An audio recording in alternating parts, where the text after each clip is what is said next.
Welcome back to my career mode. Thank goodness in Bud last time out, Pecco Bagnaia finally made a mistake, or at least got took out, enough for me to claw back some big championship points. But it wasn't as simple as that. We still had to defend against Maverick Vinales and the Prima Pramac Ducati, fighting back in every turn to get the sprint victory. And of course, thankfully, because we did, we managed to pull back some big championship points. Moving into the full featured race, things get a little bit more interesting. We battled with Pecco Bagnaia in the early stages of the race, but unfortunately for him, he didn't quite have what it takes to deter me from taking points away from him.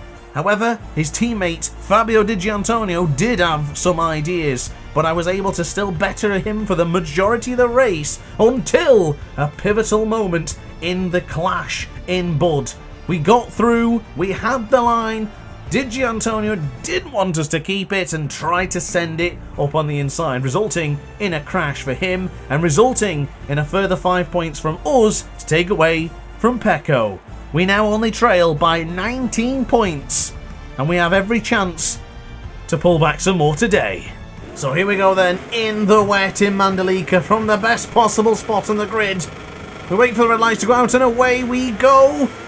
Pecco got a good start. My starts, as usual, are still not very good, as Digia was almost through there. As we now go into turn one, Pecco will have the whole shot. I'm trying to go around the outside. Look at the front trying to fold. It didn't though. We're still on board and we're still attacking around the outside again. Oh, did that actually work? No way that worked. Can Pecco fight back? Oh my goodness, I don't think he can. Now, as we know, the AI do struggle here in the circuit of Mandalika. I don't know what it is that they struggle with, but they lose so much time, so frequently, that they cannot compete with your content creator here today. What are they going to do? What can they do? Oh my god, I guess that's what they can do. Just wait for me to go wide and muck it all up. Difficult corner. Big mistake. Down behind the two Ducatis. But at the very least, we're going to keep this one interesting in the wet conditions as we launch up on the inside of Digia. You have to be brave here. Just try and hang him out to dry. The two Ducatis working in tandem, I tell you what. Digia did Pecco a favour by crashing out last time. Can he help him again by keeping me behind him to secure Bagnaia with more points? Now this is a difficult corner, especially in the wet conditions. Oh, the Maverick. I thought Maverick was going to hit me there. Seen him on the OLED ultra wide. We go around the outside, or tried to, on Digia. Well, I would say Operation A complete for Pecco for now, but Operation B will be to hold the lead throughout the entirety of this race. And I'm not nervous yet. Oh, Bagnaia! Big mistake from the world champion. Forced me into the same mistake as well. I've got to say, this track feels extremely slippy compared to the others. Look how wide they go for turn 3 and 4. That's not necessary. No wonders they are struggling with the track conditions. Digia! Digia, why? No, not like this. I had a comment in a recent video about me being overly aggressive with the AI, as I've just completely butchered that corner there. This is what the AI give back. So when you do hit the AI, don't feel guilty, because they treat you with zero contempt. And that's exactly what we're going to do the same for them, is because that was a scary moment, that from Digi hitting me there. That could have sent me flying. And I actually ended up getting 2 track limit warnings for that. All in that entire moment. I completely lost my cool. We've got 3 track limit warnings. I will be honest though, I'm not worried about that. The long lap penalty here is so insignificant that I don't mind. I could do 2, it wouldn't even bother me. But for now, I'm not going to try and make myself any challenges because we're currently losing to Pecco Bagnaia. This is the sprint, so of course not maximum points, but I still want to try and catch up to Bagnaia, and we really need to beat him. Need to beat him in every possible session. Today we won, in a sense, the battle of qualifying as we finished in pole, and now we just need to beat him in the sprint and then the race as well. And we might have a chance. Turn 1 beckons.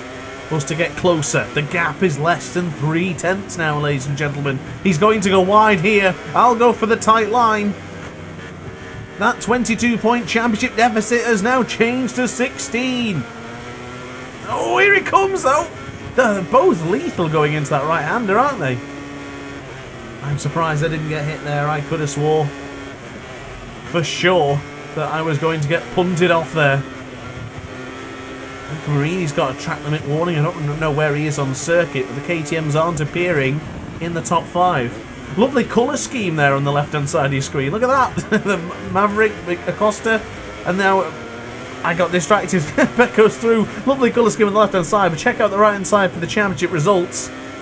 As you see, we're still 22 points behind because I've just let the 2-time MotoGP World Champion get through.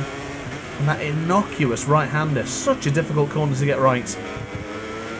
And one of my biggest concerns is this final corner. It's always difficult here in Mandalika, and add the difficulty of the weather now, it is a scary, scary corner to tackle. Even Pecco is losing the front. See him there sliding in the way. Into the 16th corner now, into the final corner. Lunging into the left-hander. Fire on the power. We lost a lot of time on that lap. We need to be a bit more clean now for the next 2 laps. Of course, short laps here in Mandalika. It's not as long as it is in the other featured races and sprints. Oh, Pecco's really struggling into turn 1. He's losing himself so much time, so we are going to do the same rendition as we did a moment ago. Pecco will go wide here. I'll take the tight line. We've got the lead. 3/10. The gap in the championship comes down that little bit more. It's now down to 16. This was above 50 points at one point, and we're working so hard and so diligently to try and bring that lead down to an even keel, an even position. Really early on the brakes this time going into turn 10. That works significantly better in the wet. Now that we did not yield a lead, I think that's it. That could be the moment to secure us the 12 points. Ducatis will not let it go though, will he? 3 Ducatis behind us right now. 2 factory, well 3 factory in the form of Maverick Vinales' Prima Prama Ducati. In fact, he was briefly, and he's back on the podium. So Maverick doing himself some favour for that 3rd place in the World Championship. As the rain continues to bucket it down here in Mandalika. But for the first time, if my eyes did not deceive me, we had a second advantage. And you know my thoughts. You know the rule. If you get that 1 second advantage, you break the confidence of the rider in second. And that is exactly what we've done here. 16 points is all that separates us. 138.070 on the penultimate lap has sealed the deal. Got to be careful though, we've been in this situation before. Usually when we're leading, we're okay. But in 2nd, 3rd place, we have thrown points away in the past. I'm looking and gauging and feeling reminiscent about Silverstone when I crashed into the Copse corner out of 2nd place. Big points to lose that day. And ever since then, we've been chasing our tails, catching up to Pecco Bagnaia. We're now going to bring that championship lead. So, the worst case scenario, we could pull back 5 points on Pecco Bagnaia if we win in the Mandalika race. I am feeling very confident to start from pole position, to dominate a sprint in the wet. Don't know what the conditions are going to be like for the race. I'm hoping it's going to be dry, actually. But either way, I don't really mind. I do feel quite good in the wet. Had some good races. But your sprint is coming to an end. The victory here in Mandalika. This has proved pivotal, this track, in real-life MotoGP over the past 2 years. And once again, it's doing the same here. This could be the moment that we all think about. Like I said in Bud, this could be the moment that we look at the end of the season, secure a world champ. Oh, I'm sorry, I butchered the wheelie for the victory, but it's done. We've won 5 points. 3 points we pulled back against Pecco Bagnaia. 0.8 of a second quicker towards the end of that race. Good lap time for us, but someone actually somewhere was quicker. Not like it matters. Let's move on to the race. So here we go then, we do have dry conditions for the featured race. Ride height device enabled, wait for the red lights to disappear, and away we go. 10 laps of the Mandalika circuit. Oh, Bagnaia has gone backwards. Oh my goodness, he's plummeted. If we get through here, we could tie the championship lead. Oh, what on earth has just happened? Oh, I can't wait to see this. Maverick, do your little wide maneuver there so I can get on through. And the championship lead is tied! Wow! From 50 points plus behind, we finally tied the championship lead. This is unreal. This is unreal. There's no way I predicted that he was going to finish 7th. Well, we only started yet. Let's not get too ahead of ourselves. And I'm still making mistakes into turn 10 there. Or excuse me, yeah, it is turn 10, isn't it, if I'm not mistaken. Turn 10s are predominantly quite difficult in MotoGP for some strange reason. But there you go. Pecco Bagnaia, he's currently behind Marc Marquez, future teammate in real life, of course. But he has gone backwards. I can't believe that. It's the second the race started. Now, is Maverick going to have anything for us? I've gone a bit wide there for turn 16. Don't see him quite there yet on the old right-hand side. I think that might be it. This could be one of those dominant races after all. Maybe the medium tyres will come back. Recently, I found that, of course, the AI has been so difficult, and we've managed to balance it out again, I think, by being better and really pushing to try and secure victories in these latter stages. We have been fortunate to see Pecco Bagnaia struggle. Well, he hasn't really struggled, has he? He got took out by Brad Binder in Bud. And I think he just didn't have the best of races in Mazzano, courtesy by myself, of course, deterring him from disappearing from the pack. I will say I do really like this track. It has grown on me exponentially. When I first played, I kind of liked it, but there's just a couple parts I didn't. Especially the final couple of corners, I really struggled with that. Still do, to be fair. But I do really like this track. I like the way it flows. Some good, hard, straight line brakes. And some good braking on the side of the tyre. It's a good combination of track.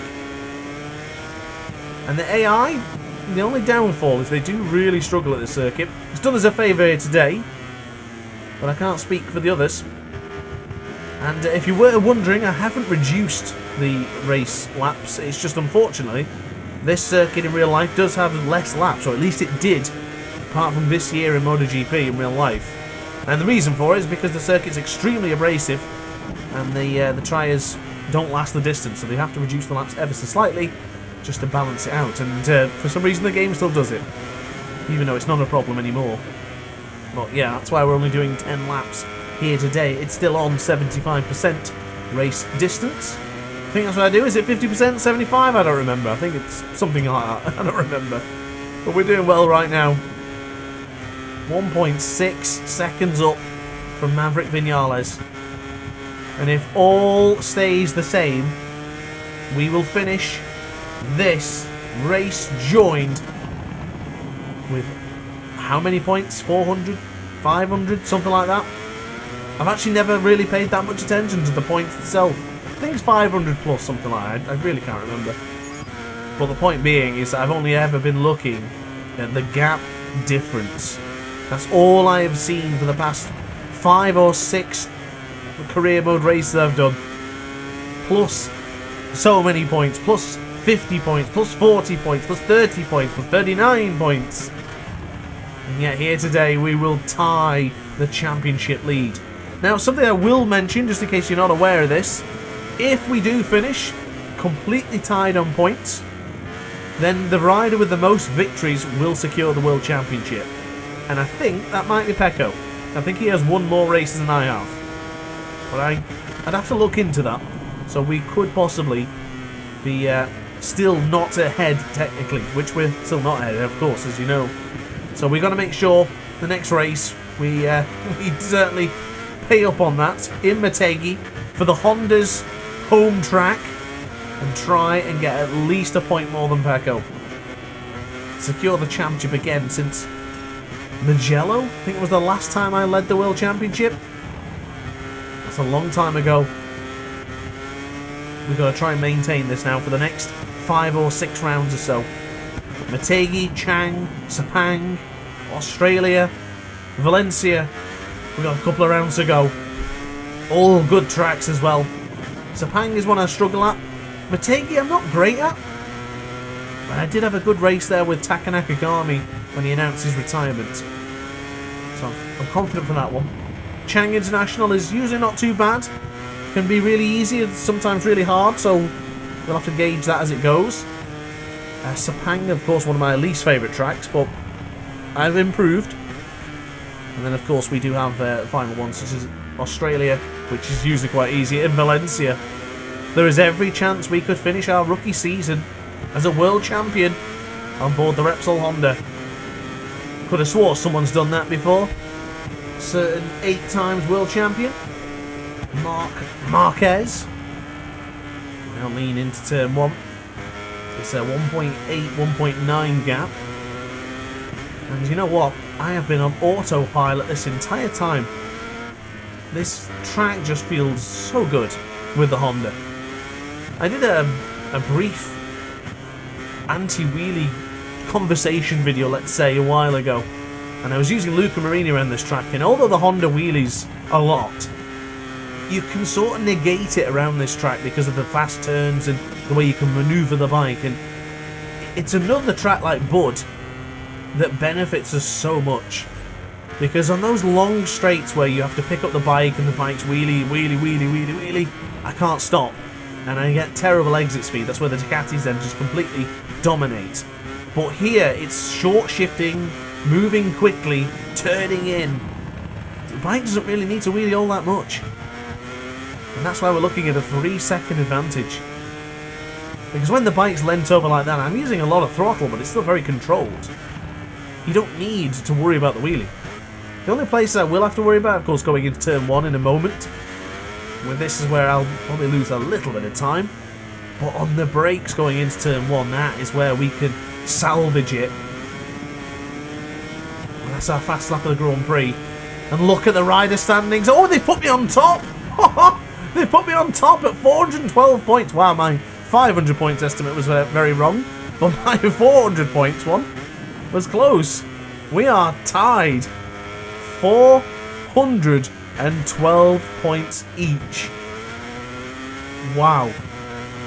I am going to have to look back, actually, and to see how many races I've won compared to Pecco. I actually felt like he'd won more than me. I really felt that way. I know he's had significantly more pole positions than I have. I think I've only had 2. But Pecco, my god. He has dominated qualifying. Even in this one, I was about 2nd quicker than the AI, but only like 3/10 quicker than Pecco. That's how fast he is compared to the rest of them. Well, something's gone wrong in this one today. He has struggled. He's down to 7th, and we're tied on 412 each. Wow. This is lining up and setting up for a tremendous crescendo at the end of the season. It will go down to Valencia, that's guaranteed. I'm putting money on that. If you're a gambling man, maybe make a bet, but I don't know whom to. Not bad exit out there, actually. I lost a little bit of speed. I lost a second on this lap. I don't know where it went wrong, really. Too much chatting, if anything. Across the line. And his lap 6 ticked off back into the 130s. Did we do a 130 in the wet? I feel like we did. I know somewhere I did a 130.070. Was that my first lap in this one? I feel like I've seen it somewhere. A little wheelie there coming into turn 3. Turn 4, should I say. Leaning onto that right hand. Ooh, downshifted a bit early there. See the bike start to wobble. We're finding more time though. We might finish this one with a 5-second lead. Ooh. A little bit loose upon the brakes. That's that turn 10, isn't it? This is Jake Dixon's least favourite corner, turn 11 and 12. And now power out once again. Just having a look at the map on the bottom left hand corner of your screen there. It's really difficult to see who's where and who's who. It's a shame they aren't coloured. Because it would be rather helpful to see where Pecco Bagnaia is compared to the others. Is that a lonely 7th place? Is he in fights with Marc Marquez? Is Joan Mir just behind him? Or is it, has he just got that position, is it going to be 7th place all the way to the end? Ayagura has been given a track limit warning. Peel down into turn 1. Right near the start of the rumble strip. Nice and firm on the right hand of the soft tyres. Look at that lack of degradation. This is one of the most abrasive circuits on the calendar. Yeah, it's absolutely fine. I don't understand the soft tyres in this game. It's just soft tyres and nothing. All the other tyres suck, yet the Michelin softs are the greatest tyre to ever live. Unbelievable. And we are finding time again. Oh, I love that change of direction. Oh, when it ticks off beautifully like that, it is a magnifique chef's kiss. That was lovely. Not so much in turn 10. I've got a little bit lazy going into that corner now. Here, Bastianini with a warning. He has had a strange season. And I don't know what the plan is for Enea Bastianini. But there's definitely probably a decision to make about either staying with the Trackhouse Aprilia squad or moving on. What I am a little bit concerned about is every single rider at the moment, maybe not every single one, it's a bit of an embellishment, but there's a lot of riders in the conversation, in the rider transfer market, all looking to move to Repsol Honda. And one of those riders is currently MotoGP World Champion Pecco Bagnaia. Why is he going to go to Honda? And why is Brad Binder talking about Honda? I can't remember who else it is, but there's a lot of riders all chatting to HRC. There's something going on that I'm not familiar with. Am I going to get booted out after my one season just because I showed interest in Yamaha? Could be. I guess that is a Japanese rival, isn't it? Bit of a mistake. The one thing I won't go to is I will not move to Factory Ducati, because that will just make this entire thing a monopoly. And we'll just dominate every race like we did in MotoGP 23. We're banned from using the Factory Ducati. We're also banned from using the Gas and the KTM, because I used them in MotoGP 23. So it's either going to be Yamaha or Aprilia for next season, if we win. If we don't win, I think I'll have to try and run it back with Honda. We've got to try and do it again. Can't not win on the Repsol Honda. We've done so much effort, so much work. But it would be nice to change teams. Any excuse to get Sergio 23 to make me a helmet as well, because then he'll make a brand new fresh helmet, brand new fresh number, you name it. And then I'll probably, if we win, I'll have to get that mod to remove Pecco Bagnaia's number 1, because we can't have. Well, I won't have a number 1. I'll always stick to number 47. But we'll. I don't want another one on the grid if I had the choice of using it. Look at that championship battle as well for third. 3 points separates the teammates, and nothing separates your two championship protagonists. What a great season this has been. I'm looking forward to doing another season as well.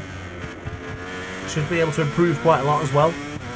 Everything we've learned so far. Bikes will get faster next season as well because of the upgrades for the bikes. That's always fun. Of course, at the moment, we're not bottom, but we're not far from bottom with the Repsol Honda on the team's comparison.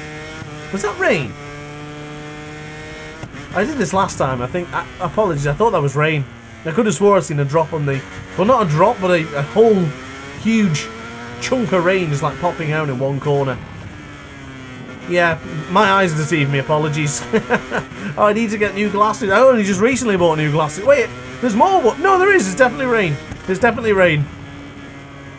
It is raining at the very last couple of seconds here. Well, that almost threw a spanner into the mix. That is a shame. I would have loved to have seen the white flags come out and us to change bikes, or to make that decision to stay out Oh, big wheelie for the aces, ladies and gentlemen. It is time to celebrate because we are victorious in Mandalika. And the championship lead is now tied with 412 championship points. So there you are then, confirmation on your screens, ladies and gentlemen, and what?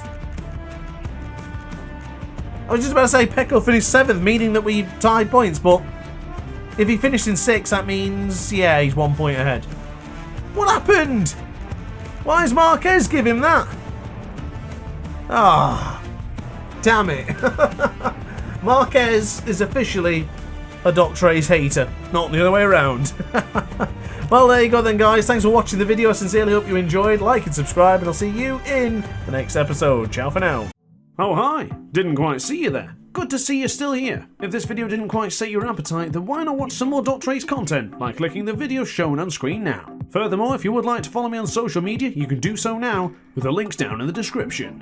Consider subscribing so you don't miss a single DrAce video.